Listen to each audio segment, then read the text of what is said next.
Oh, Nelly. Nelly, Nelly, Nelly. We got ourselves another one, don't we? We had ourselves another one. Oh, you thought it was over with. You thought you could be comfortable this year. You thought Russell Wilson would keep you warm and safe at night with those comfortable victories. No, no, no, no, no. No. Every single one of these victories is going to nearly stop your heart, leave you pacing, pounding the floor, wondering why we can't just win these easily from time to time just to give your poor soul a break. But no, you will not get that break, my friends. That break's not coming. No, we're going to have to just strap in and hope to God we don't lose a few of us along the way to heart attack. Welcome on into the chat here. This is the Hawks Nest post game. And I am, of course, very elated by the results of this current Seahawks win. So let's talk it over. Let's dive into this thing. There's so much to unpack and go through, and I can't wait to do it with you guys. I've been really stoked sucking this game in. I was like, I got to get on and talk to my boys and girls on the chat. Derek, the Seahawks fan, how you doing? Nathaniel Parks, my guys are in the chat. My regs, there's up. OCC 2.0, hello. Off Sam, how you doing, Off Sam? What's up, man? I'm doing awesome, man. I'm riding on cloud nine. We're heading to Dubai 5-0. We're going to be getting back some soldiers here pretty soon. You know, some reinforcements to the ranks. Nothing but top end on this team. And we're going to dive into the schedule here pretty soon. On the remaining schedule breaks up into two chunks, which we'll get into shortly. But I am I'm feeling good. Other than the fact I almost had about 2 or 3 heart attacks. There was about twice in the game, the left arm went stiff and I got a little worried. I still didn't stop watching the game because I stay locked in. But yeah, that one tested it. That one tested it. Dr. Tom, how you doing? Let's go Hawks. Mal R6, what happened to our run defense that game? What happened to our defense in general? What are your thoughts?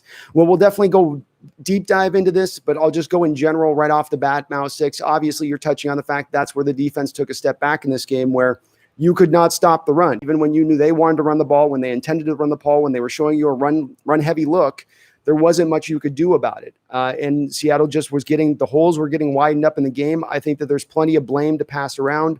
Certainly the linebackers, KJ Wright continues to play great, but Bobby, it was a little bit up and down for Bobby to me today, and Barton played not well at all. He continues to be, one of those players that I thought was going to do good and doesn't. But we'll go deeper into it, Mal 6, on this one. It wasn't as much cover 2 this week. They went back down to their cover 3 looks. So they were bringing that 8th man into the box.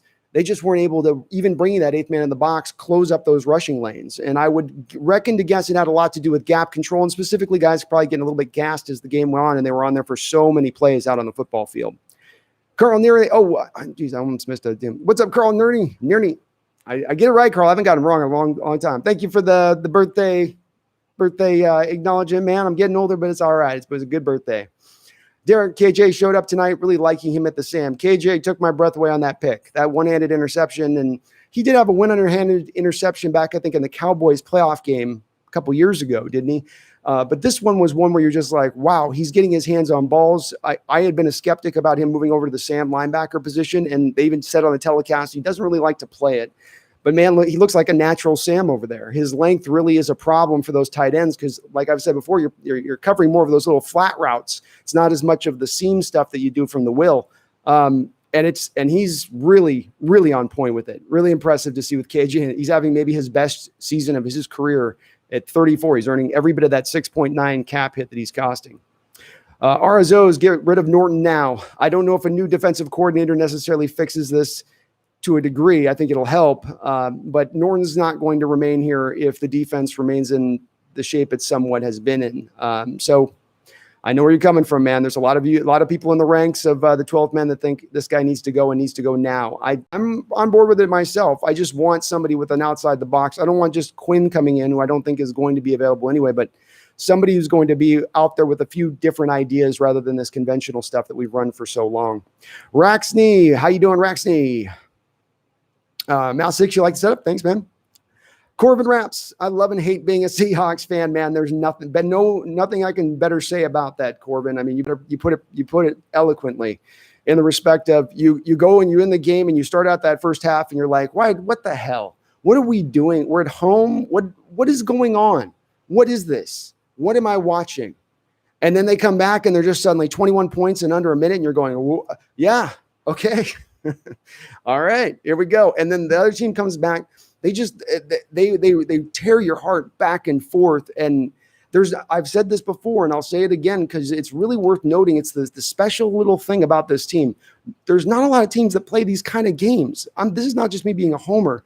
There's fans across the country that watch this game going, man, that was one of the best games of the year. Oh, and against the Patriots a couple weeks ago when we watched that one on national television, that was kind of one of the best games of the year too. We just put together these kind of games that, man. Seahawks 5-0 for the first time in franchise history. Ooh, I like that stat. And we've got the schedule broken up into two parts. I'm going to get into it here really soon, but there's two spots the schedule sets up into for us to eventually get to that first round bye and home field advantage throughout the playoffs. I'll get to the particulars. I've got our path, but we'll definitely get to it. Barry Satoro, $5 donation. Thank you, my man. Thank you so much. I love it. They never make it look easy. No, they do not make it look easy, Barry, and they never will. I made my peace with it last year about 3 of the quarters of the way through the season, and then some of this is just carrying over from there. Remember, the analytics people told us, boy, look at their differential. And they had all those 11 wins or whatever, but look at the differential. They didn't win any game by more than a couple points, and you stack it all up at the end of the year, and it's like, oof, they played in over their skis. They're going to revert to the mean here in this year, and have we? No. Because we just have a comfortableness in those kind of games. Russell is very comfortable in those kind of games, and we're going to have to talk about that final drive as we get more. And there's so many things to talk about in this game. I love it. User Hitstic, hello, how you doing? Tiffany Doty, how you doing, Tiffany? Holy moly is right. As Niehaus would say, holy moly. My, oh my. I don't do a good Niehaus. Emma Brown, Russ is an effing demon, and DK is the shogun of Seattle. It is eloquently put as well. We got some good eloquence in the chat tonight. DK gives him that guy, right? I was saying this about when we got DK, when we started to bring in a little bit of more of the big-bodied wide receivers, because for so many years there we got into those little scat back types, the Lockett, the Paul Richardson. Yeah, they might even be 6 foot tall, but they weren't the 6'3", 6'4" angular guys we kind of see now. And hopefully my kitty doesn't kick it out. She's going up the cat tree. So he's pulling it off now. DK gives him this guy. Sorry, the cat's shaking it, so she's going to shake this a little bit. And there's such a beautiful pairing. Russ has got nowhere to go on that deep ball on 4th down. He's got nowhere else to go. There's no guy he's going to throw it up as a trust throw. Maybe Greg Olsen can do something for you. Maybe Desley can do something for you. But DK's has got this in his game. He's 6'4". He can jump over 40 inches. He's got long arms. He has good enough ball skills to go make the play on the balls. There's at those points where the cornerbacks can do nothing. They can do nothing. You know what I mean? So I love the pairing between them. They mentioned Montana and Rice as maybe this is the new breed of Montana and Rice and that kind of combo and pairing. I would love to see another 10 years of these guys playing together and see what we get. Arzos, how is DM so good? DM? Oh, you corrected. DK. DK's so good because he pairs elite physical traits. They showed a pie chart and everybody gives him the hard time for the cone drill, right? Every other chart point, from his explosiveness in the first 10 yards of the 40 to his vertical to length to speed, all these things are upper elite measurables. Then you combine that with the work ethic. You can't teach work ethic. You either have it or you don't. And DK has it, and he embraced it from the minute he got through the door. He didn't take a year to go out and party, as we kind of had heard about Shaquille, and then maybe getting a little bit too much enjoying out in the town a bit. No, he locked in from day one and said, I have a finite amount of time to make this go. I really do. I got to take advantage from day one. I've got a Hall of Fame quarterback who wants me on point from day one. And he's towed that line ever since. We're watching him improve. We're watching him get better and better. And we're just mixing a variety of skills from the physicality to some good route running. In that Dallas game on one play where they went to Lockett on a deep shot where Lockett's open by 10 yards, DK's got the Cowboy defender switched around and turned over and fall over. He broke his ankles on an out route. I mean, this is the kind of route that they tell us he's not supposed to be able to run. FU, hello, FU. And I'm going to be on chat point tonight, guys. It's my goal tonight to be on point with the chat. Stay right with you guys. Nathaniel says, Dan Quinn got fired. Can we bring him back to Seattle to replace Ken Norton? You can't do it probably mid-season. It would be a very outside the box type move. Maybe after the offseason, but not during season. And I don't think that Carroll And I'm trying to read into Carroll here a little bit, but knowing him in his past, I think that he would point as much the blame at himself, at the lack of them being able to bring in fairly legitimate pass rushers this offseason, specifically a Leo end, as we saw tonight. The Vikings were running right where we would have had a Leo end, right where we would have had Clowney. A lot of their success in the running game was going right over there.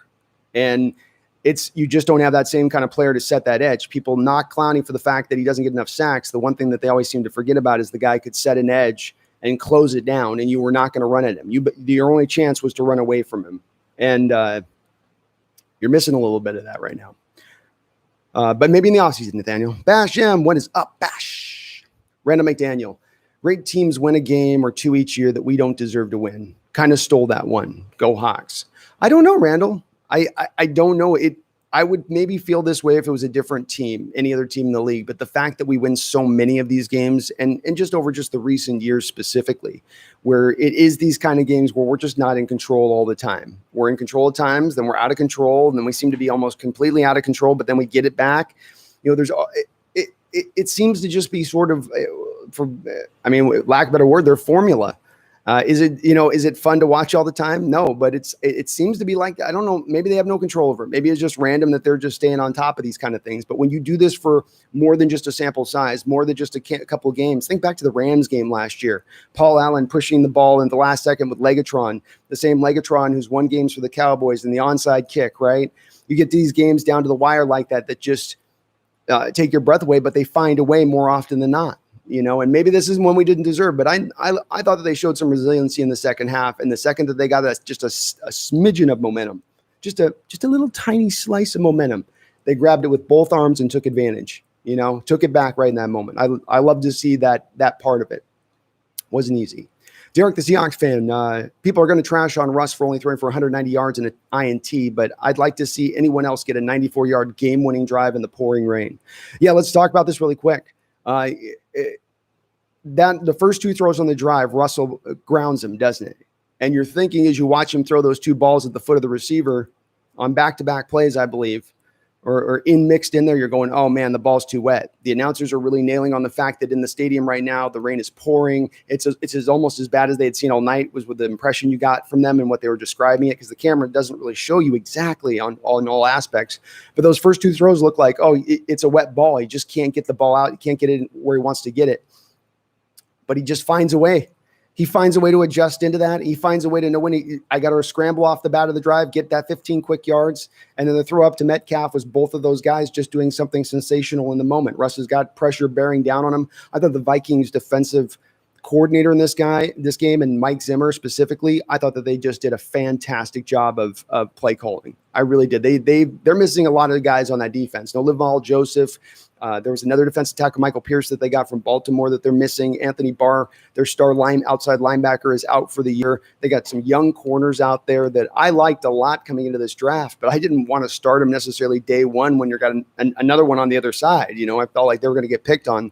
Those guys held up really well. They played a lot of cover two, but they played it really well tonight. And Seattle didn't necessarily attack with their scheme in the way you're supposed to attack a cover two defense at all times. Go up the seams, hit those hole shots between where the safeties pulling back and the corners off press. But again, we'll get a little bit deeper into that. D-Boy, let's go Hawks. What's up, D-Boy? Jose Rodriguez, I'm dead. Jose, I literally had to have my mom doing hand compressions to my heart there for a few minutes. I said, Mom, I was just mumbling paddles, she said. I finally came to and we won. Random Magina, go check the messenger. I predicted that first turnover by Moore. You did. I think, I remember a defensive touchdown too, Randall. And if they hadn't blown the whistle on the KJ right where he scooped it up, which is a very interesting play, by the way, because I've seen that in the past where when that fumble happens and the whistle blows and then the player picks it up, they won't allow for a turnover possession because they'll say the whistle blew. It was odd in that moment to see them because the whistle had blown far before he went and picked it up. But if they had just let the play out, he goes in for a touchdown there, and you're looking like a psychic, I think, in back-to-back weeks. Now, if you what you thought about the play calling in our last drive when we scored? Didn't like that they were passing. They could have run it and killed time and not had those 4th and 10. This this was, and somebody was mentioning, Derek, like you're mentioning Russ having the 190 yards day. I don't think anybody's going to point to that as much, Derek, because the defense couldn't get off the field. The time of possession was 2-1. The Vikings did a brilliant job of what I thought the Cowboys should have done a couple weeks ago, in which you shorten down the game, you take advantage of your ability to move the ball on this defense, and you keep Russell Wilson off the field. Vikings did a good job of that. That was really as much why he threw for 190 yards. I mean, he had three incompletions all game or something like that. So I don't think anybody's going to go at Russ in this game for that. I will say, though, as FU points out, though, the play calling was a little dicey in this game. The thing that's bothered me at times is that they'll go into a max protect situation, and then they're looking for the deep hole shots, which are great to hit, especially off play action. The problem is if you don't have a leak out back, if you don't have just a drop, okay, Russ, no one's there, just flick it over to the back, take the 3 or 4 yards, maybe it turns into 8 yards. We do it at times, and when we do it, it always seems to work well when he actually gets a running back out there as a guy just leaking out. I wish they would work a little bit more in, like they love to get a guy running back in where he'll chip and then he'll just go up the field. Well, if you get a guy chipping and helping a little bit, and then he leaks out at the last second to give Wilson that extra guy out there, especially if there's a spy as a linebacker. If they utilized a little more of the short passing game, it's then going to open up that deep passing game. These teams are dropping their guys deep into the coverage with these zones, and they're opening up the underneath stuff. And we just get a little bit, our eyes get a little bit big. We get a little bit hungry. That steak starts looking large to Russ. He's like, I got a beautiful deep ball. I'll just throw it up. My guy will get it. And it works a lot of the time. Nathaniel Parks, DK is going to need a huge contract pretty soon. Well, luckily, Nathaniel, we get another 1.5 years. We don't have to pay him. You do not have to negotiate. It's in the CBA. As a rookie, you got to wait 3 years. So after 3 years, yes. But we get him on a nice little discounted deal at the moment so we can build up in anticipation to that contract when it does come. Have everything ready as far as the salary cap is concerned. And by the time he gets paid, I'd probably expect Bobby Wagner to be retired. Chunk of that will then flip over to DK maybe. Mouse 6, exactly my thoughts. There were plays when we knew it was a run and we still let Cook get 20. Yeah, it was. This would be, I guarantee you, if you talk to Coach Carroll, he'll be asked about it in press conference, maybe on this. You guys can speak to this, but he'll say guys got out of their gap. Guys did not take care of their gap. You ask your lineman, get your hold. And this is one of the things Snacks Harrison is going to be really, really good about doing. And that is get a hold of your guy. And then you're responsible for either gap on either side of you. Don't get pushed back. You don't have to necessarily penetrate, but then get over there. We saw guys getting widened out, especially on that outside zone run. And it was a little rough tonight with Cook. When he had that groin thing, I was like, okay. I will say there was a part of me that wondered after last year. Remember, we knocked Cook out last year. Our guy came up and gave him a nice lick in the shoulder, and he didn't want none. And then I think he played the next week. And there was a part of this game where the Seahawks were talking about it during the telecast of wanting to come in here and hit Cook, really get after him. Just kind of a guy that maybe he's not a guy that's not going to like having these guys coming up, gathering and rallying to the ball, and everyone coming in, getting their little shot, their little extra bit. I can't say it's that. I'm not calling him soft. He's a great running back. But it was one thing I was wondering, Corvin Raps, I love and hate being a Seahawks fan. So do I, man. So do I. I love it more than I hate by very much far. But when I hate it, I'm just like, that first half, I sat there and I just, what are they doing? And I knew the offense had it up against the wall a little bit because the defense just couldn't stop anything. And those drives were like 14, 15 minutes long. You know what I mean? You could bake a cake in the time. Yeah, geez, it's just, Randall McDaniel, thank you for the $19.99 $20 donation. My brother, I appreciate it, man. Thank you so much. Cordell Carter, DK needs to get signed. We don't have to do it until after his 3rd year. There's actually no choice in this matter, folks. So he can want a contract. Seattle could want to pay him right now. The last CBA restricts it. Absolutely cannot be paid at this moment. So after 3 years, we get him for a discount, just like we did for us for a little while. Cordell, OCC 2.0 says 43-17 Dolphins. Yep, I was talking about this last week, wasn't I, guys? I said the 49ers find their season on the precipice. And we were on this point last year. We hit it about 3/4 of the way through the year. And we just kind of, with Russell's magic and just sort of limping our way through, we got in there and still was where we were dancing. But for the Niners, it's hit them much earlier in the season. And it's hit probably at a more devastating point than even to us last year, if you look at what they've just lost in raw numbers. So it doesn't look like this is going to be the Niners' year. It looks like maybe we've got a team that when we play them twice, we don't have to look at them in the same way as we were looking at them through the rest of this division. And indeed, too, the Cardinals lost Chandler Jones today to a torn pec for the rest of the season. That also is going to be huge. So some things are kind of swinging in our favor. Brendan says, I love DK Metcalf so much. So do I, Brendan. I am the fact that they got him and picked him up at the end of the second round, and he's such a perfect, as the French would say, le magnifique. Just him and Russell Wilson, and the way Russell can that deep ball is what I've talked about for years. You've got a guy 30, 40 yards down the field with a cornerback who's 5'11", maybe barely pushing 6 feet tall, and this guy's 6'4", and he's got 33.5-inch long arms, and he jumps 40 inches, and he has even marginal ball skills. And you have a quarterback who drops the ball in like a pillow, like a feather pillow, like what the goose feather pillow.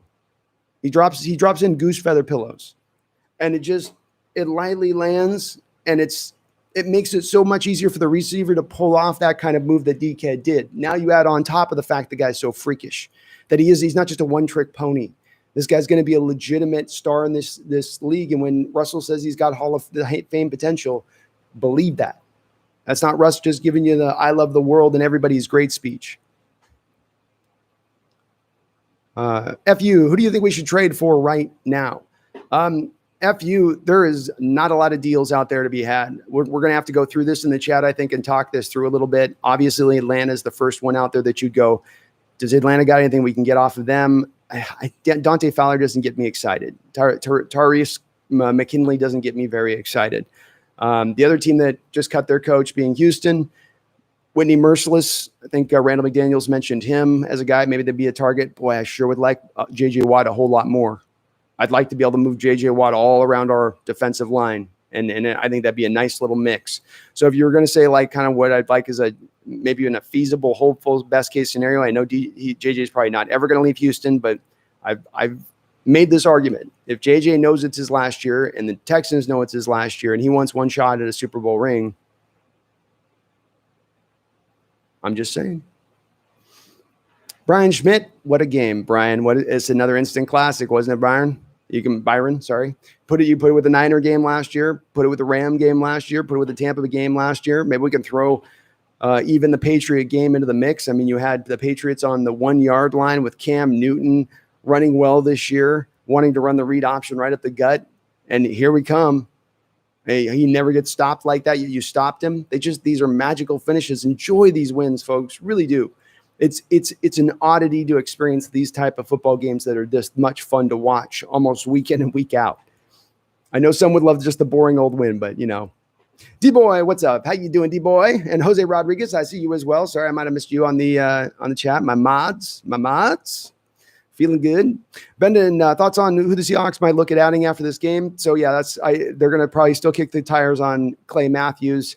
Unfortunately, there's just teams not yet there that are going to be willing to sell off yet. So we're going to have to wait for a few more teams to fall away closer to the trade deadline before we can make a deal. When you go and look at this, and I've done this exercise about 3 or 4 times already during this season, I've really tried to pair through the teams. But if you all go through and look, you'll notice that there's just not a deal really there to be made. You guys love Ryan Kerrigan, but Washington's got to feel like they're into it. They feel like they can win that division. And I know that might seem like crazy talk with that offensive line and the issues that they've got out there in DC, but Cowboys just lost Dak for the year. Do the Cowboys, are they willing to offload? No, they're going to think like they're in it too. They got Dalton there. So they'll think, hey, in this division, everybody in that division will kind of think they have a shot. And what that does is reduces a whole division of potential teams you could trade with at a trade deadline, go out the door at this point.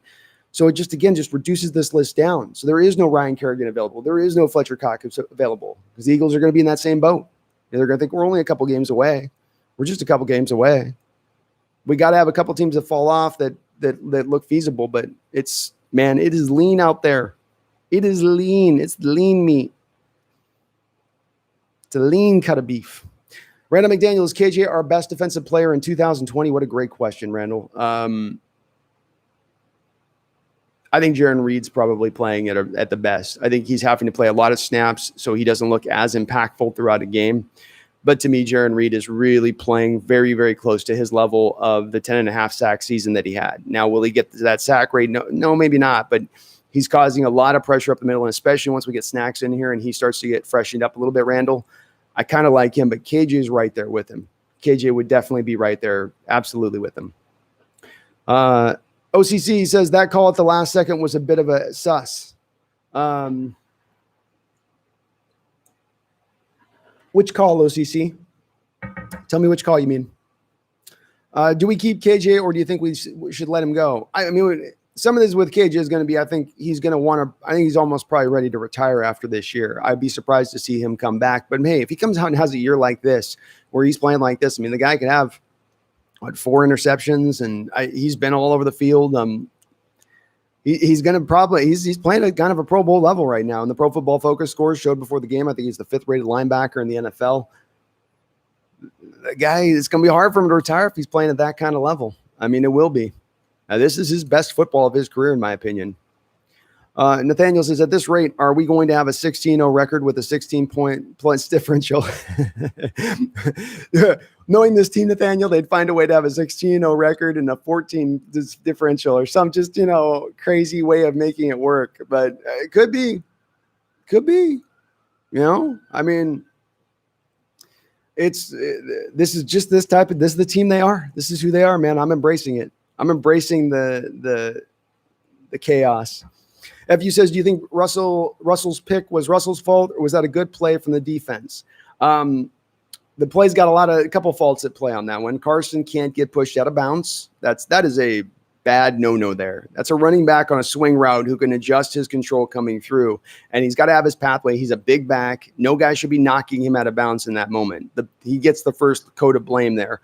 Russell in that moment has got to recognize he just needs to throw it out of bounds because Carson can't come back in and get the ball anyway, because the defender can only be the one to get his hands on the ball first, not Carson. So it's a throwaway. It is partially Russell's fault, but there's a bit of stuff on Carson there too for the kid. He's got to run that route a little bit better. Michael Carasino.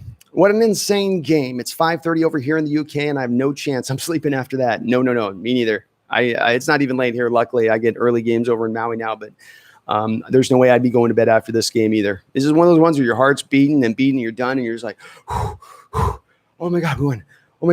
Even on the last play, you go 15 seconds left with Kirk Cousins, and no one's like, oh, it's in the bag. We got this. Nobody did. I know none of you did. None of you should. It's just like, dude, crazy stuff can happen. This team has just crazy stuff happening.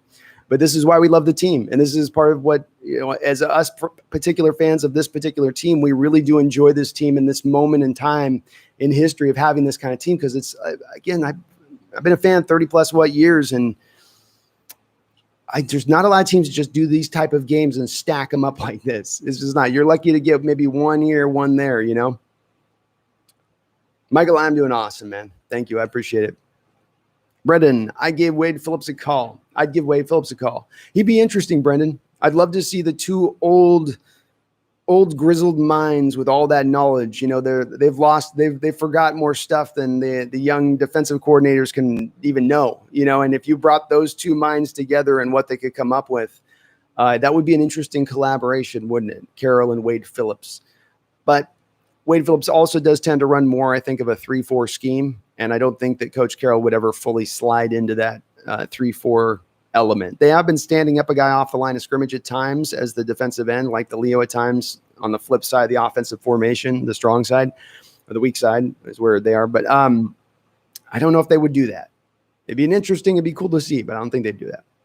Jonathan Salazar, defense is trash. Vikings were 1-4 before today and could have been that close, making Cousins look like Rodgers. Yeah, the throws down the field are inexcusable, Jonathan. There's things within this defense that can happen. You can allow for the short completions. You can allow for it to be the bend but don't break. But those 20, 25-yard completions down the football field are really inexcusable in this defense. And then you add on to it that the run fits weren't there today. They just weren't. The linebackers weren't exactly. We saw Bobby shoot a couple gaps wrong, try to underhook it and get in there, and sometimes he can get there and make that happen. And then it was back on Barton after he failed through, and you're just going, okay, that's going to be 9 yards down the football field. And Barton's a big problem with this because teams are attacking Barton over there. They were attacking, he's playing the will now, so teams are going back on that blind side, that left tackle, right off that left tackle, and they're going to get down to him onto the second level, and they're challenging him to make a play. And right now he's catching everything. He's not attacking, he's catching. And it's it's really rough to see. He'll hit the running back and he'll be going back 5, 6, 7 yards. And this is probably why they had Michael Kendricks in a couple weeks ago. Hopefully Jordan Brooks can come back here at some point in the season, because it just doesn't look like Barton's going to take that step that I had hoped and kind of thought I was going to predict in his game, where I thought he could, but he's just not shown quite that step forward yet. Maybe there's time. VG Mark, I'm a young Seahawks fan, and DK has to be the best receiver I've ever seen play, or maybe Baldwin. Yeah, well, Steve Largen's my favorite receiver of all time, VJ Mark. So I'm not quite there yet with DK, because Largen didn't have any holes in his game at all. And DK doesn't have any big gaping holes in his game right now, but he's got little tiny ones he can fix and get better at. And Largen didn't have his in year 2 of his career either. So there's time for him to overtake Largen. And I've said he's on a Hall of Fame trajectory. And you're right. He is by far a better player than even Baldwin. And I love Baldwin to death. Great slot receiver. DK and what he's going to be able to do in this league as him and Russell get set with this is just, there's nothing defenses are going to be able to do. You can put a defensive player of the year out on him, and you can have that guy shadow him all game, and he's just going to big bully him. And he's going to get you at one point or another throughout the game. Same thing you had with Julio Jones. Same thing you had with Calvin Johnson, that feeling of there's nothing you can do about it. So just take it. Brian Roberts, your thoughts on the Arizona Cardinals? My thoughts on the Cardinals is that this blow, I think they got the win today, but losing Chandler Jones on that defense is a huge blow. He makes their pass rush work.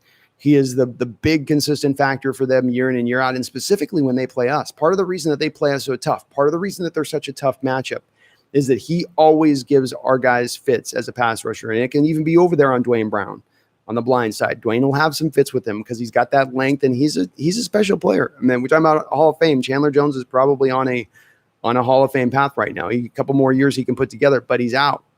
That's a big blow. Budda Baker, I believe, is out right now due to injury as well.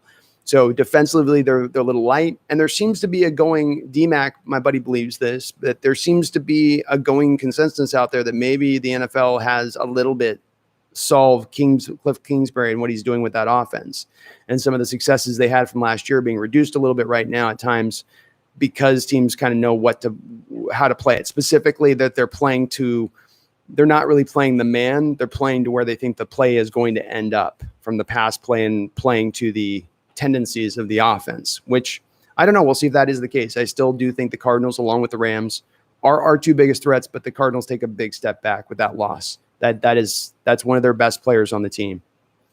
Roger Fed, Terrell Owens, Randy Moss. I would take Randy Moss over Terrell Owens. Yeah, I think Terrell Owens was just not I don't think he was a team player. He's a guy that took down at least 2 locker rooms, a lot of talent, a very good player. But you pair Russell Wilson with Randy Moss, for instance, or just not even Russell Wilson, just any quarterback with Randy Moss. And as you saw when he finally got there with Tom Brady at the end, he could have even been more than what he was. So, I like Terrell. Terrell's a good player, but that locker room stuff's legitimate. He's tried to do a good PR campaign in retrospect of like, oh, I wasn't like that. I was this guy. No, it's kind of known. Thank you, D-Boy, for mentioning that. Please do hit the like button if you happen to like what you're hearing in here on the chat. It just help this channel grow immensely. And if you are not subscribed, come on, subscribe. It's free. Randall McDaniel told my buddy that something special was going to happen on that drive where we stuffed them on the 4th down. I just knew it. I was very surprised. I know they showed the odds crap on that stuff with their 0% chance if they do the field goal of an improvement on their win. 50% chance of improving if they go for it, and a 43% chance of winning the game. You take the field goal there.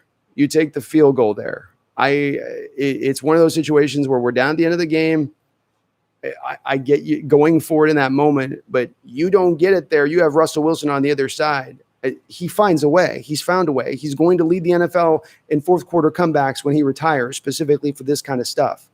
Get the extra point, get the field goal at that moment. You're right down there. It's a chip shot. I don't know. That was just kind of crazy when the announcers were saying it's the smart move. I'm like, I know. There's sometimes I like analytics, and there's sometimes analytics needs to shut the hell up. But that's awesome. You call it, Randall. Y2K, typical Seahawks game. You can diss on Pete, but we win these kind of games and we expect it. Yes, a lot of it is rust, but Pete breeds Russ Wilson's mindset. How we win these is why Pete is a top 10 coach. And it's a great point, Y2K. It's something that I've said. If you want Pete Carroll out of here, if you're one of those course of people out there in Seahawks fandom that is saying, I've had enough of Pete, I know what I've gotten Pete, he needs to move on. As I've said in a couple other things, there's some things you're losing out the door if you're an advocate for that. And I know why people feel that way, but I still think that you do have something special here, as you point to, Y2K, between him and Russ and the way they manage football games and the way that they find a way. Certainly Russell's a big part of that, and certainly he's still going to possess that even after Carroll moves on. But there does seem to be kind of a general, lightning in the bottle thing between these two with these kind of games and how they do it. It feels that way. And Russell is just too good, Fiji Mart. You're watching an all-time great quarterback here, a guy who's going to vault up that discussion list as people have knocked him for, well, he doesn't have this. We'll see. I've maintained if he can get a couple Super Bowls, he's right there. Eric Simmons, is this year that Russell Wilson finally wins the MVP? I think it is. It is, Russell. Eric, the couple things you need to win the MVP is you need to start out ahead of everybody, right? You need to have that I'm the guy everybody's talking about through the first 5-6 weeks because that's what lasts in the memory. Russell's got that. You got to maintain the play. As Russell fell off last year as he had more injuries. But I don't think he's going to fall off this year because we haven't seen quite as many injuries. We're a lot deeper as a team on the offensive side of the ball than we've been in recent years. So I think it's going to maintain and continue through. And then when he has these wins against the Patriots in prime time and the win today in prime time coming back against the Minnesota Vikings, and he looks so amazing in these games. That kind of stuff is going to put that indelible moment in people's mind where they go, yeah, he's MVP. They just have to. They have to. He's forcing them. He's giving them no choice. It's like he's strapping them to the table and choking them out, saying, check mark me for the MVP on your ballot. Here's your ballot. Check mark it. Check it. Check mark it. Mount 6. So what happened with the first half? The first half is that you couldn't do much of anything as far as defensively speaking. You were able to get them into third down situations, but you allowed a lot of conversions by the Minnesota Vikings. And the Vikings called a good game. They had a good run game. I hope they haven't shown a recipe for how to attack us in the run game, because a little bit of what you have here with Seattle and how they're setting this up a bit. Let's just take this on the inside, for instance. You are stacking up 2 one-techs in the game. I mean, Jaron Reed plays a little bit of that hybrid one-tech, 3-tech kind of easy. He's got an ability to go with both ways with it. But you have 2 kind of big-bodied guys as opposed to that 3-tech gap shooter in there who's going to knife into the backfield a lot. So they've got to maintain their rush lanes, as I was talking about. And the linebackers have to come in their fits just perfectly. If everybody does it right, you got no problems. If one guy mucks it up, it starts to look really bad really quickly. And today, everybody sort of took their turn to muck it up. Now, they cleaned things up into the second half a little bit. Obviously, the backup running back ran for over 100 yards, so it continued to be a problem as well. I got to point to Barton a little bit. The Vikings really, with that zone scheme, of course, it's going to have one guy come as a combo block where he starts out helping out on the defensive end, and then he's going to peel off down to Barton. Barton's got to get around that guy and make a play. And we saw him just catching those blocks, getting driven back, or if he get off the block, the running back's arriving at him up in his chest and driving him back a couple of yards. He was a big part of the problem there. I think maybe Neal didn't play as good a game as we've seen him play in the last game. Ryan Neal, I thought he did all right. He had a couple of moments. And Quandre Diggs hasn't really flashed as much this year so far. He didn't come up necessarily. He's not going to be as having many responsibilities in the free safety, but when those running games are coming and they're getting the big gashes, the 12, 13, 15-yard runs, that's when the safety needs to be down there to sort of kind of clean that up. TheSeahawksNest, please talk about Dak. D-Boy Dad. Man, D-Boy's dad, I'm so sorry for Dak. This is a guy that the Cowboys have done wrong, in my opinion. Everywhere, any other quarterback that's come to the Dallas Cowboys that's been worth anything, Troy Aikman, and this is during Jerry Jones' era, Tony Romo, and maybe there's not been a lot of them because they've had guys that play for many, many years there, but they've never shown any hesitancy to pay their quarterback there. This guy, I know people want to go, he had $105 million guaranteed and he turned that down and And you guys, I really don't have any time for that because I don't like the system as it is either. I don't like the fact that quarterbacks take up way too much of the cap. I wish they would negotiate that in the CBA. It is what it is. It's in there. It's not changing. That being the case, those are the rules at play. The rules at play here were that Dak was up to get paid. He was the next guy up. He should have gotten paid. It should be top of the market with what he's done in this league. I'm not saying I don't love Dak. I get why Dallas has some hesitancy here, but it comes down to doing right by the player a little bit, by the guy who's a third-round pick, who hasn't gotten paid jack diddly squat, and now you're going to put him on the 1-year franchise tag. It felt a little bit, watching that moment, my gut churned a little bit, and it was really rough because Tony Romo was doing the commentary, and Romo's just sitting there talking about, it's just a shame. It's just a shame, and he's not even touching anything on the contract, the fact he's playing on the franchise tag. And it's just, I was like, yeah, Tony, I bet you're not going to say nothing about that. I bet you got no thoughts on that. You got paid, like you're not, but you're also a Dallas Cowboy. Nobody's going to say nothing about that aspect of things, which is a little bit kind of ridiculous to me. It was also brutal. The cameraman can go ahead and follow the guy, take a shot of the guy who's leaving the field and crying. Great. Go do that. If that's a shot you absolutely have to get to the player in that moment, his foot just turned sideways. You got to get that shot. Do not chase the guy down the effing corridor for the next 150 yards as he still remains. You don't need that shot at that point. You let him be. He's in intense pain. He's had a fractured ankle. Get the freaking camera. Those were the things that kind of went off the top of my head when I watched it. But, look, your Cowboys are in it still. Andy Dalton is a very good quarterback. Give him a week of snaps. He looked a little rough at times today, but he also made a couple of throws. You get him in there, and he's a very close player to what Dak is. He doesn't have his mobility, but he probably can make a lot of the same throws, if not all the same throws that Dak can. So it sucks, man. Brutal to watch Dak. That's a horrible thing for him. I still would imagine to think that he gets paid, but as we talked with Alex Smith, if it's one of those crazy